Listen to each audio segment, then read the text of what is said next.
Praise God. Let me know when you can see my screen. Yes. Okay. I believe you can see my screen, right? Yeah. Okay. So this is the content we are learning about the second coming of our Lord Jesus Christ. The content, Mm. why do we believe? I think we already covered that one. Science of his Yes. coming in this world. We already covered that one. Science of his coming in the church. We already covered that one. And rapture, three mid-air events we already covered. That is what is going to happen during the rapture, at the time of rapture in the mid-air and in the earth. Then we learned about the bodies of. Pastor, Mhm. can I translate it? But Yeah. yeah, Pastor, you just go slow. Then I can translate also. They may understand what you are saying. Yeah. तो हमने पिछले class बहुत दिन हो गया आपसे मुलाकात करके, तो शायद आपको याद नहीं होगा, तो हम थोड़ा सा जो चीजें हैं जो सीखे हैं उसके ऊपर हम रोशनी डालना चाहते हैं। तो हम क्यों विश्वास करते हैं कि यीशु मसीह आने वाला है, और क्या है चिन्ह इस दुनिया में उसके आने वाले का, और चर्च का चिन्ह हमने देख लिया, और उठाए जाने का, और मध्य बादल में और क्या संभव होने वाला वो भी हमने देख लिया। हाँ, now go pastor, fifth part. Yeah. So we learned about the bodies of saints also, right? हमने पवित्र संत लोगों के शरीर के बारे में हमने सीखा। Then we learned, I believe we learned about the who will go in rapture too. Brother Charles, let me know if it is not right. हम लोग शायद who will go in the rapture, Okay. Did we learn that? We can start from that. हम वहां से शुरुआत कर लें तो अच्छा है। 7 Oh, इवेंट्स तो हमने देख लिया था। okay. So the first thing is, why do we believe? We believe because Jesus himself said that, angels declared it, and apostles preached it. हम क्यों विश्वास करते हैं कि स्वर्गदूत ने बोला, यीशु ने बोला, और पवित्र संत लोगों ने बोला कि यीशु मसीह फिर दोबारा आने वाले हैं। Amen. The signs of his coming, we saw a lot of signs in this world, such as the restoration of Jews, that is Israel, the nation, Russia, European Union, etc. तो दुनिया के अंदर क्या चिन्ह होगी कि यीशु मसीह का आगमन का, तो इजराइल का फिर पुनर्जन्म होना, और रशिया वार का, और यूरोपियन यूनियन का इकट्ठा होना, और बहुत सारी बातें जो करीबन 8-9 पॉइंट्स हमको दिया गया, शायद आपने लिखा होगा तो आपको याद होगा। Yeah. Then peace conferences, that is another sign, and call for rearmament is another sign. तो जो शांति का प्रस्ताव आज भी कर लेते हैं, आज भी शांति का प्रस्ताव जो करते हैं, वो चीजें भी हैं। तो रिकंसिडरेशन मतलब युद्ध का तैयारी जो हो रही है वो भी है। Unemployment is another sign, and transportation, whatever the developments in the transportation, is another sign. तो बेरोजगारी और यातायात में भी जो चीजें हो रही है उसको भी हमने देखा कि दुनिया के अंदर जो चिन्ह है यीशु मसीह का आगमन का, ये भी हमने पढ़ा है। Increase of travel and knowledge is, prophesied in Daniel, and the wealth of cry of the rich is, said in James chapter 5. तो याकूब की पत्री 5वें अध्याय में जो धन के बारे में लिखा गया है, और दानियल की किताब में जो यातायात के बारे में भी लिखा है, वो भी हमने सीखा और पढ़ा। The natural disaster is another sign. In Haggai, it was prophesied. Kingdom changes also we learned. तो राज्य बदलना और वातावरण का बदल होना, है ना, ये सारी चीजें हमने पिछले क्लासों में हमने सीखा था। Yeah, talking about the kingdoms, we noticed that the Babylonian Empire was the first one. You remember about that, the statue of the gold head, silver, bronze, iron, and iron clay. Babylonian Empire, denotes the gold that was in 606 BC. तो हमने जो Daniel के किताब में जो नबूकदनेस्सर ने जो मूर्ति देखा था, जो सोने का, पीतल का, चांदी का और लोहा का, और आखिरी में हमने ये देखा था मिट्टी और लोहा मिलने का। तो ये बाबिलोन साम्राज्य का जो यीशु मसीह पैदा होने से पहले 600 साल का पुराना चीज है। Yeah, this is what I'm talking about. You remember this one, right? The gold is Babylon, followed by Media Persia. You see my media screen? Persian. And bronze, iron, and iron and clay, right? तो So, तो आपके screen में जो नजर आ रहा है, वो जो सोना है वो बैबिलोन साम्राज्य जो 606 बीसी में है। सिल्वर मतलब चांदी, मीडिया पर्शिया। और पीतल जो ग्रीक साम्राज्य का है। आयन मतलब लोहा, रोम साम्राज्य का है। और लोहा और जो मिट्टी है जो अभी जो चल रहा है वो साम्राज्य के बारे में लिखा है। तो मैं ये चीज को आपको हम ग्रुप में डाल देंगे, आप ले लीजिएगा। amen. Praise God. Hallelujah. Then wars and famines is another sign of his coming. And yeah, mockers, iniquity and wickedness, and lot of isms in this world. These are all signs of the world, of the second coming of Jesus Christ. तो हम देखते हैं बहुत ज्यादा युद्ध हो रहा है ना। जो महामारियां आ रही हैं, अधर्म बढ़ गया ना। कोई जहां पर जस्टिस नहीं है, कुछ नहीं है। तो इन चीजों को भी हम देखकर पहचानना चाहिए कि यीशु मसीह का आगमन बहुत शीघ्र है। Then we learned about the signs of his coming in the church. Holy Spirit baptism is the one of the signs, right? And if you look at the current state, whatever said in the Bible is happening these days. तो हम जानते हैं कि दुनिया के अंदर तो हमने चिन्ह देख लिया, लेकिन जब कलीसिया के अंदर हम चिन्ह देखते हैं तो पवित्र आत्मा का जो उतरना है वो हम आजकल देखते हैं कलीसिया के अंदर। Yeah. Rapture, there are three mid-air events and three earth events. The mid-air events is the shout of the Lord, voice of the archangel, and the trump of God. तो हमने जो उठाए जाने के बारे में हमने सीखा था, तो परमेश्वर की तुरी फूकना और महा मतलब जो एंजल का, प्रधान एंजल का तुरी फूकना और लोगों को उठाया जाना, ये तीन चीजें हमने सीखी थी जो स्वर्ग की ओर हम लेके जाएंगे।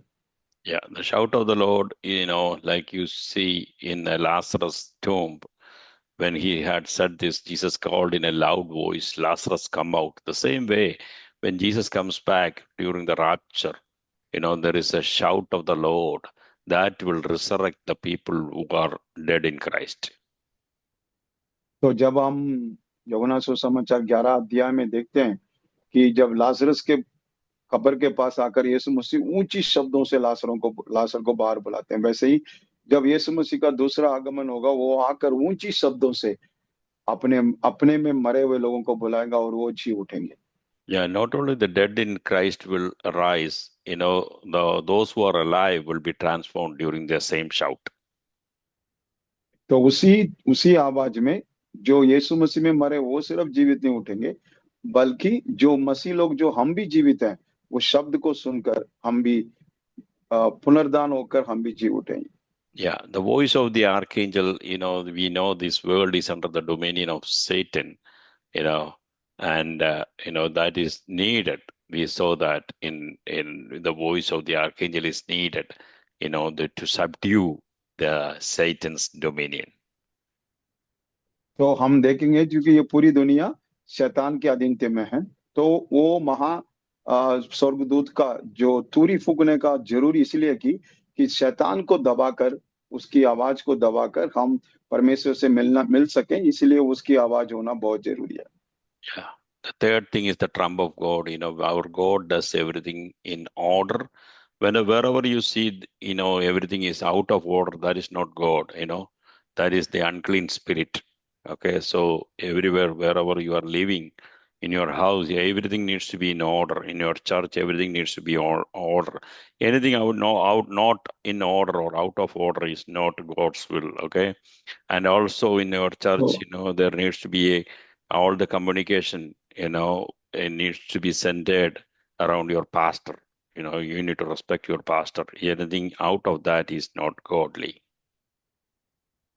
तो हम जानते हैं कि चर्च के अंदर भी एक सिद्धांत नहीं तो एक डिसिप्लिन होना बहुत जरूरी है हर चीजों में। जैसे परमेश्वर वो तुरी फूकने का मतलब ये है कि कलीसिया के अंदर हर चीज सिस्टमैटिकली ऑर्डर के हिसाब से होना है। तो हर चीज आपके पासवान के द्वारा ही हर चीज होना है, ये परमेश्वर के नियम है। जो पासवानों के विरोध मतलब उनके अधीनते में जो नहीं चलते, वो परमेश्वर की ओर से नहीं है, वो शैतान की ओर से। Amen. Hallelujah. And that is the trump of God. The three things, we noticed. One is the shout of the Lord. We notice what is the purpose of that. Voice of the archangel, the trump of God. These are the things happening in the midair. There are three things happening here on the earth.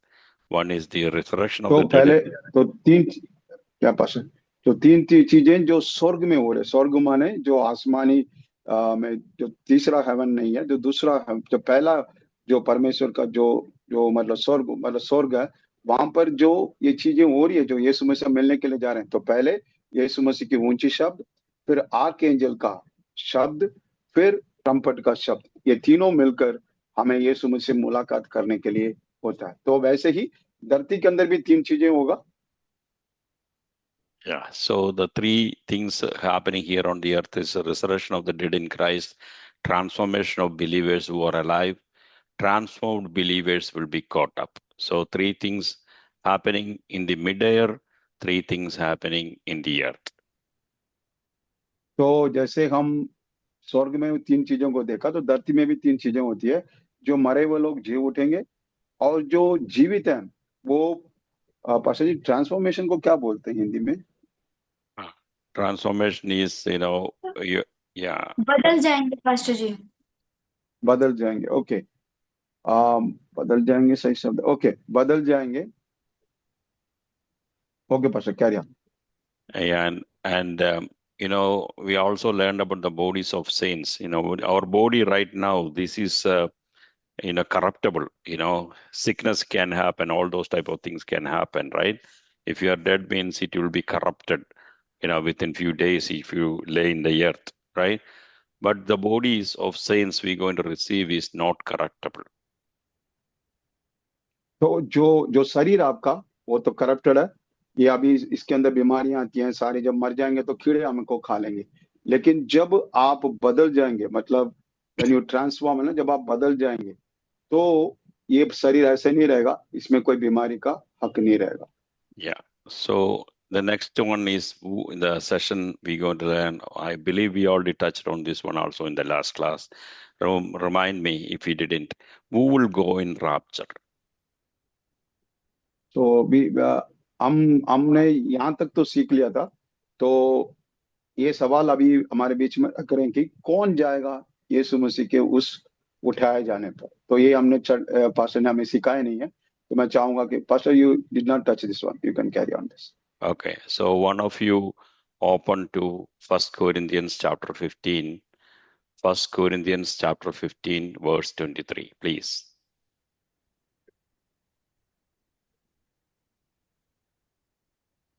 First Corinthians chapter 15, 23. पहला कुरिन्थियों Unmute 55 and का, read. Sorry 15 का, पहला कुरिन्थियों 15 अध्याय उसका 53 वचन पढ़िए बच्चा। क्योंकि अवश्य है कि नाशवान देह अविनाश को पहन ले और ये मनहार देह अमरता को पहन ले। Amen. Hallelujah. What do you understand by that? Those who belong to आपने जो Christ पढ़ा will go उसके, in rapture. जो वचन पढ़ा आपने क्या समझा? जो कोई मसीह में होंगे वो उठाए लिए जाएंगे। Yeah. So Jesus is the first fruit, meaning he already resurrected. Then when he comes, those who belong to him will go in rapture. तो यीशु मसीह पहला वो फल है जो मृत्यु में से जी उठा, और जो कोई भी मसीह में हैं, उनके साथ हैं, यीशु के साथ हैं, वो उनके साथ जी उठेंगे। Ephesians chapter 1:14. Yeah, one of you please read. And while एफिसी की किताब पहला अध्याय 14 वचन, एफिसी की किताब पहला अध्याय उसका 14 पद। yeah, and one of you can go to 1 Thessalonians 4:16, and another one can go to Revelation chapter 26.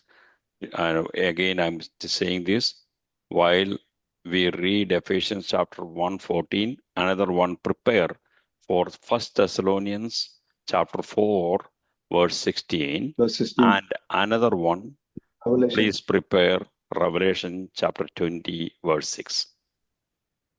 तो पहला हम पढ़ेंगे एफिसी का 1 का 14, एफएसी का 1:14। वह उसके मोल लिए के छुटकारे के लिए हमारी मिरास का बयाना है कि उसकी महिमा की स्तुति हो। आमीन। तो पहला कुरिन्थियों 4:16, सॉरी, पहला थिस्सलुनीके 4:16। क्योंकि प्रभु आप ही स्वर्ग से उतरेगा, उस समय ललकार और प्रधान दूत का शब्द सुनाई देगा और परमेश्वर की तुरही फूंकी जाएगी और जो मसीह में मरे हैं वे पहले जी उठेंगे। तो प्रकाशिक वाक्य 20:6। धन्य और पवित्र वह है जो इससे पहले पुनरुत्थान का भागी है। ऐसों पर दूसरे मृत्यु का कुछ भी अधिकार नहीं, पर वह परमेश्वर और मसीह के याजक होंगे और उसके साथ 1000 वर्ष तक राज्य करेंगे। आमीन। Amen. So those who belong to Christ, we already say, so that in 1 Corinthians 15:23, but each in turn Christ the first fruits, then when he comes, those who belong to him. That is what we read in chapter 1 Corinthians chapter 15:23. पहला कुरिन्थियों 15 उसका जो 23 पद में जो लिखा है, पहला फल यीशु मसीह है और उसी के साथ जो मरे हुए हैं, तो उसी के साथ हम भी जला उठाएंगे। Yeah, so who is going to go in rapture is those who belong to him. कौन उठाया जाएगा? जो यीशु के साथ जो सहभागिता में रहते। 1 Corinthians 15:23, we saw that. The next one we read was Ephesians chapter 1:14. And you also were included in Christ when you heard the message of truth, the gospel of your salvation. When you believed, you are marked in him with a seal, the promised Holy Spirit, who is a deposit guaranteeing our inheritance until the redemption of those who are God's possession to the praise of his glory. That's what we read in Ephesians chapter 1:14. Okay, पहला कुरिन्थियों जो 15:23 पद में ऐसा लिखा है, जैसे यीशु मसीह पहला फल थे, जो हमारे लिए वो पहला जी उठे, तो उनके साथ जो सहभागिता हैं वो भी उठाए जाएंगे। उसी तरह यफिसियन की किताब पहला अध्याय और 13 और 14 पद में जिस तरीके से लिखा, जिस समय आपने यीशु मसीह का सुसमाचार सुना और उस पर जब आपने विश्वास किया, प्रतिज्ञा किया हुआ पवित्र आत्मा के द्वारा आपके अंदर छाप पड़ा, ताकि जब पुनरुत्थान के दिन वो आपके लिए एक गवाही बनकर रहता है। Yeah, those who are listening एफिसी की to me. किताब पहला अध्याय 13 और 14।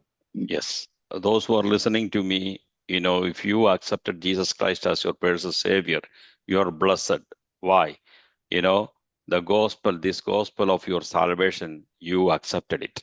When you believed, you are marked in Him with a seal.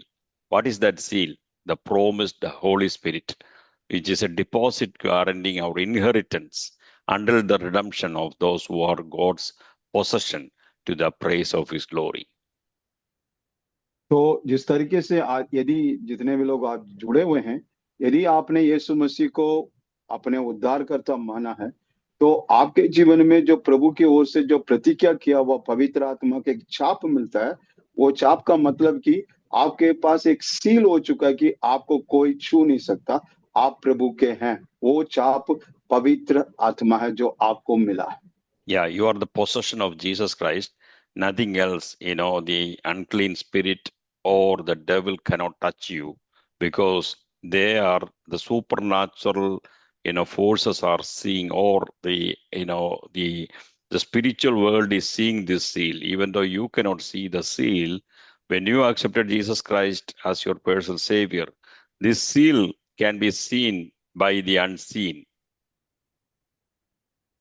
तो आपको जैसे एफएसी की किताब पहला अध्याय उसका 14 पद में लिखा है, जो छाप के बारे में बोला जाता है, जैसे आप यीशु मसीह को ग्रहण कर लेते हो, तो आपके अंदर पवित्र आत्मा के छाप तो मिल जाता है, जो आपको नजर नहीं आता, लेकिन जो जो दुष्ट आत्माएं हैं, जो आत्मिक मंडल में जो दुष्ट आत्मा है, वो पहचान लेते हैं कि किसके अंदर छाप गिरा हुआ है। तो उनको पता है कि आप यीशु मसीह के एक क्या बोलते हैं, पोसेसिव हो, आप यीशु मसीह के ही हो।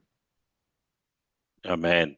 So we don't need to fear, the spirit of unclean spirit or anything other than the Holy Spirit. All those forces need to fear us, because we are sealed by our Lord Jesus Christ. तो आपको डरने की जरूरत नहीं है, क्योंकि आप और मैं यीशु मसीह के उस छाप के द्वारा हम छाप पाए हैं, इसीलिए वो दुष्ट आत्माएं आपको छू नहीं सकती। Amen. So who will go in rapture Amen. is those who belong to Christ. The second one we notice is those who are in Christ. So 1 Thessalonians 4:16 said that. तो कौन प्रभु में उठाया जाएगा? जो प्रभु के साथ हो और जो प्रभु के अंदर हो, मतलब who is in Christ and who is with Christ, मतलब यीशु के साथ और यीशु के अंदर रहने वाले। Amen. You know what happened when you baptized?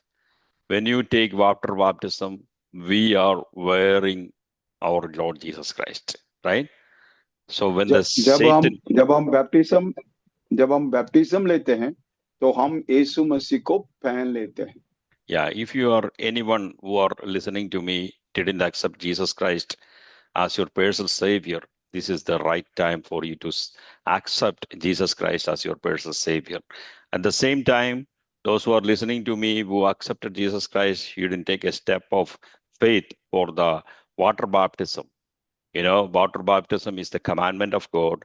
So by doing that, you are wearing the Jesus Christ. Then if you are wearing something, the outside, you know, from outside, somebody sees Jesus Christ, not you, right? So here also it says that those who are in Jesus Christ, by accepting, you know, by doing this, you know, water baptism, you know, we can do that. तो यहाँ पर जो अगर कोई है जो यीशु मसीह को अपने उद्धारकर्ता नहीं माने, तो अब समय है कि आप उद्धारकर्ता मान लीजिएगा। यदि आपने मान भी लिया और आपने परमेश्वर की आज्ञा जो बैप्टिज्म है, अगर वो ना लिए तो आप ले लीजिएगा। उसका मतलब है कि आप जब पानी का बैप्टिज्म लेते हैं तो आप यीशु मसीह को पहन लेते हैं। जब आप यीशु मसीह को पहन लेते हैं तो आपका जीवन यीशु मसीह में सिक्योर हो जाता है, तो आपका जीवन उसी में रहता है, आपको कोई धोखा नहीं दे सकता। Amen. So who will go in rapture? Those who belong to Christ, those who are in Christ. For the Lord himself will come down from heaven with a loud command. That's what we read in 1 Thessalonians 4:16. With the voice of the archangel and the trumpet call of God, and the dead in Christ will rise first. तो हमने क्या सीखा कि कौन यीशु मसीह के साथ उठाए जाएंगे? जो मसीह के साथ होंगे और जो मसीह में होंगे, वो उस आवाज, उस तुरी को सुनकर यीशु मसीह के साथ उठाए जाएंगे, जो पहला थिस्सलुनीके 4:16 में लिखा है। Yeah, so here it specifically says those who are dead in Christ. If you need to be dead in Christ means you need to live in Christ. यहाँ पर एक फर्स्ट बात लिखा हुआ है, यदि आप मसीह में मरना है तो आपको एक मरा हुआ जीवन जीना, तभी आप उठाए लिया जाएंगे। Amen. The other one we saw is holy people are going to go in rapture. That is Revelation chapter 26. जो प्रकाशिक वाक्य 20:6 में जब हम पढ़ते हैं तो पवित्र संत लोग जो रैप्चर में उठाए जाएंगे उनके बारे में भी लिखा गया। Yeah, blessed and holy are those who share in the first resurrection. The second death has no power over them, but they will be priests of God, of Christ, and will reign with him for 1,000 years. तो वहां पर वो वचन को पढ़ना बेटा, 20:6। Yeah, you already read that before, right? Blessed are the holy, are those who share in the first resurrection. The second death has no power over him. Yes. तो जो पहले मृत्यु पर, पहले पुनरुद्धान पर जो शामिल हो जाते हैं, जो पवित्र संत लोग हैं, वो दूसरे मृत्यु उनके ऊपर प्रभुता नहीं हो सकता। Yeah. So we already saw that those who belong to Christ will go in rapture. Those who are in Christ will go in rapture. Holy ones will go in rapture. I'm going to conclude with one more thought. Those who look for him will go in rapture. तो मैं यहाँ पर समाप्त करने पर आ रहा हूँ, तो मैं एक बात को आपको कह दूं, जो लोग प्रभु के साथ उठाए जाने वाले जो लोग हैं, वो यीशु के साथ, यीशु मसीह में और पवित्र संत लोग और उसकी आगमन के लिए जो इंतजार करते हैं वो Yeah. उठा लिए जाएंगे। Yeah, one of you please read Hebrews chapter 9, 27 and 28. Hebrews chapter 9, 27 and 28. At the same time, another one, please read Matthew 25 verse 10. इब्रानी की किताब 9 का 27 और मत्ती रचित सुसमाचार 25 का 10, 25 10. 10 25 का 10। Yes. पढ़ो बेटा जल्दी। इब्रानी की किताब 9 का 27। और जैसे मनुष्य के लिए एक बार मरना और उसके बाद न्याय का होना नियुक्त है, वैसे ही मसीह भी बहुतों के पापों को उठा लेने के लिए एक बार बलिदान हुआ, और जो लोग उसकी बाट जोते हैं उनके उद्धार के लिए दूसरी बार बिना पाप उठाए हुए दिखाई देगा। ठीक है, ओके। Matthew chapter 25 verse 10। ये जानकर यीशु ने उससे कहा, स्त्री को क्यों सताते हो? उसने मेरे साथ भलाई की है। Amen. Hallelujah. मैथ्यू 25:10. मैथ्यू 25 का 10 बेटा। जब वह मोल लेने को जा रही थी तो दूल्हा आ पहुंचा, और जो तैयार थी वह उसके साथ विवाह के घर में चली गई और द्वार बंद किया गया। Amen. Hallelujah. So those who look Hallelujah. for him, just like the virgins who looked for the bridegroom, right? While they were on their way जैसे to ये buy the oil, the bridegroom arrived. The virgins who were ready went in with him to the wedding banquet, and the door was shut. So we need to be looking तो forward for the rest, our Lord. तो हमें तैयार रहना बहुत जरूरी है, और Amen. हमें हमेशा फोकस रहना कि यीशु मसीह हमें लेने के लिए आ रहा है। वही लोग यीशु मसीह के आगमन पर उठाए जाएंगे। Hebrews, we read that just as people are destined to die once and after that to face judgment, so Christ was sacrificed once to take away the sins of many, and he will appear a second time, not to bear sin. You know, the first time he came to bear the sin, right? Our Lord Jesus Christ. But this time to bring salvation to those who are waiting for him. तो यीशु मसीह पहली बार जब आए तो वो मृत्यु को चकने और हमारे लिए मरने के लिए आए, लेकिन दूसरी बार वो हुकूमत करने के लिए और हमें लेने के लिए आ रहे हैं। तो हम तैयार रहें और जागते रहें ताकि उसके आगमन शीघ्र हो। Amen. Hallelujah. Brother Charles or Pastor Francis, you know, one of you please pray, and I will leave after. Pastor ji प्रार्थना कीजिए। जीवित परमेश्वर, आपका धन्यवाद करते हैं इस सुंदर प्रभु जी एक शिक्षा के लिए जो यीशु मसीह के दूसरे आगमन Hallelujah. के हम Jesus. सीख रहे प्रभु। मेरे परमेश्वर पिता, इसके लिए हमें तैयार कीजिए प्रभु जी, हमारे मन, हृदय, विचारों को तैयार कीजिए प्रभु, ताकि हम आपके दूसरे आगमन में आपका स्वागत कर सके परमेश्वर पिता, और वैसा ही जीवन को जी सके जैसा आप हमें प्रभु जी इस दुनिया में रहते हुए आपने सिखाया है परमेश्वर पिता। और परमेश्वर पिता, अपने दास को आशीष करना प्रभु जी, सेवकाई को आशीष करना, परिवार को आशीष करना, और हमारे गिलगल मिशन चर्च को हर एक को आशीष करना, हर एक मेंबर्स को आशीष करना प्रभु, और जितने भी जुड़े हुए हर एक व्यक्ति को आशीष करना परमेश्वर पिता, और अपना दया और अनुग्रह को उंडेलना परमेश्वर पिता। ऐसी शिक्षाओं को प्रभु हम लेते रहे, सिर्फ केवल सुनने वाले नहीं प्रभु, इस पे चलने वाले हम बन जाए परमेश्वर पिता। आपने ऐसा किया, इसके लिए धन्यवाद। प्रार्थना यीशु मसीह के नाम से मांगते हैं, आमीन।